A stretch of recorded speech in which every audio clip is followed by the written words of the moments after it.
Well, I hope you guys can see me because I can't see myself. I don't know what is going on.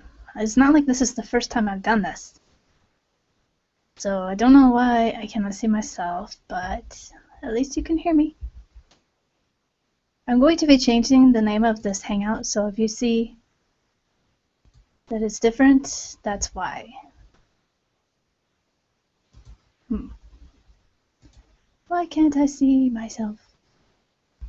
And where's the edit thingy?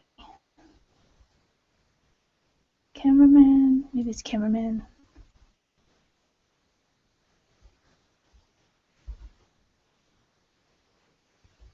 Okay, so that's not it.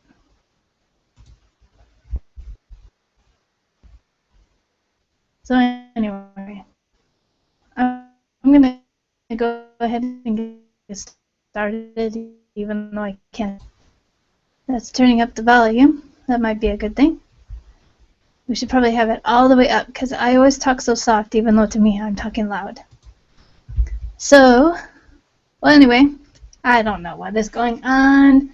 I think sometimes Google Plus and YouTube, they have a mind of their own and it just does what it wants to do. So, I'm going to adjust my chair.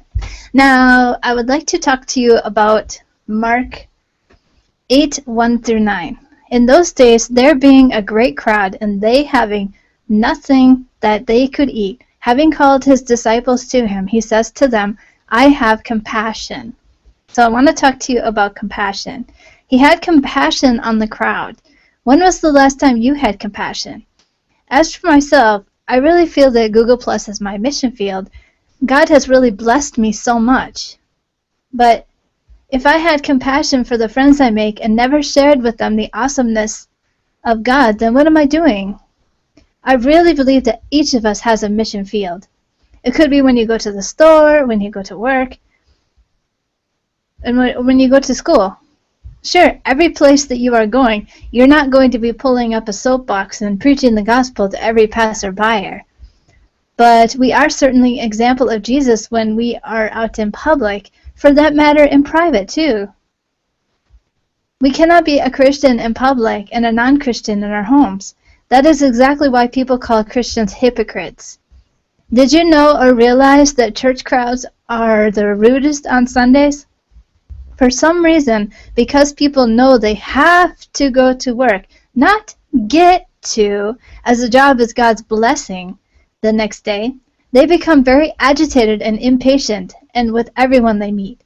Is it that person's fault that you get to go to work on Monday? No, of course not. Then why are you treating them so bad? To me, it's ridiculous. We must feel compassion for people, treat them nicely, and be a bold example of Jesus' love. So we continue. He had compassion on the crowd, because they have stayed with me already 3 days and have had nothing to eat. And if I should dismiss them to their home fasting, they would faint on the way. But some have come from afar. And his disciples answered him, Whence shall one be able to satisfy these with bread here in a desert place? And he asked them, How many loaves have ye? And having taken the 7 loaves, he gave thanks. So let's talk about giving thanks. How many times a day do you give thanks for your meals? How many times a day do you give thanks for your coffee or your tea that you have become drinking? I have to admit, I give thanks for my meals, but I just never thought to give thanks for the coffee and the tea that I am drinking. I sit down to drink these and yet have never given thanks. I try to give thanks for my house, but it has been a while. How often does God really expect this? Does he really think that we will actually sit down every day and give thanks for every single little thing? I do not know, but I do think that we should probably start thinking about this. So if I continue,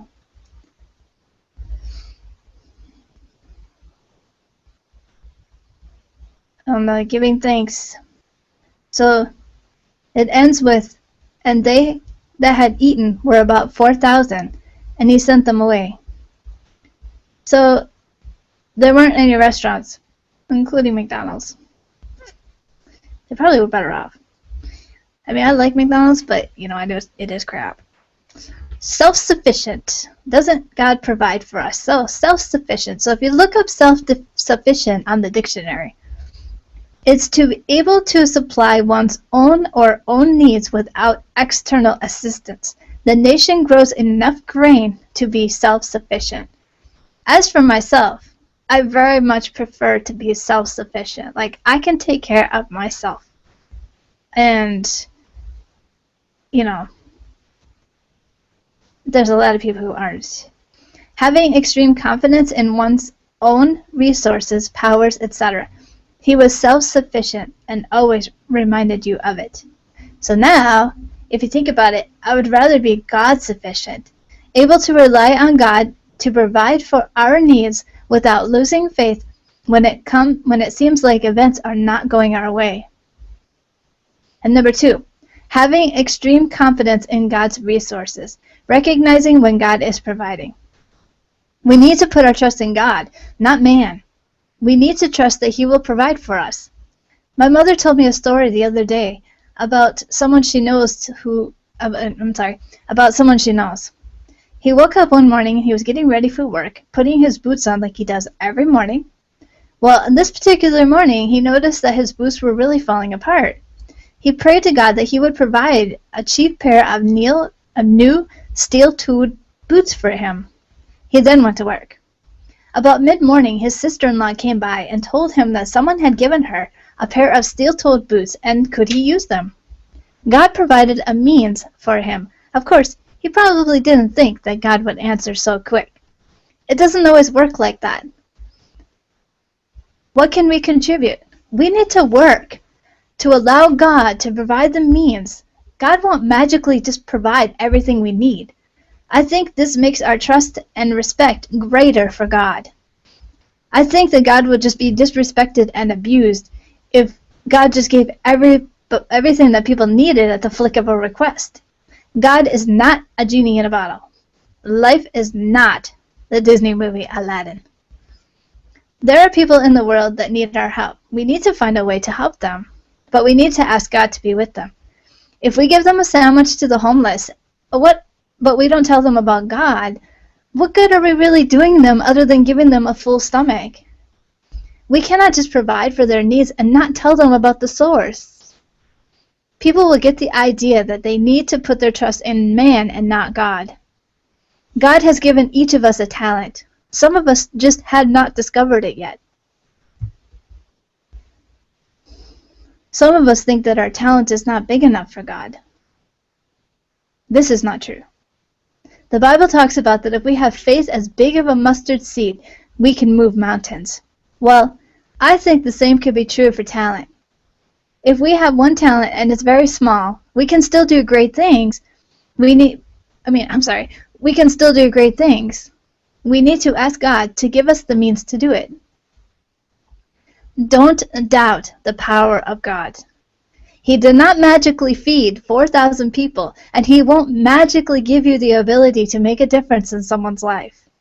We must have faith and rely on God to provide. So that is what I wanted to share with you today. I hope that you will subscribe. I hope that you'll have a wonderful and blessed day and subscribe. Or maybe you'll just have a wonderful and blessed day. I hope you will share this video if you think that somebody could benefit from this video.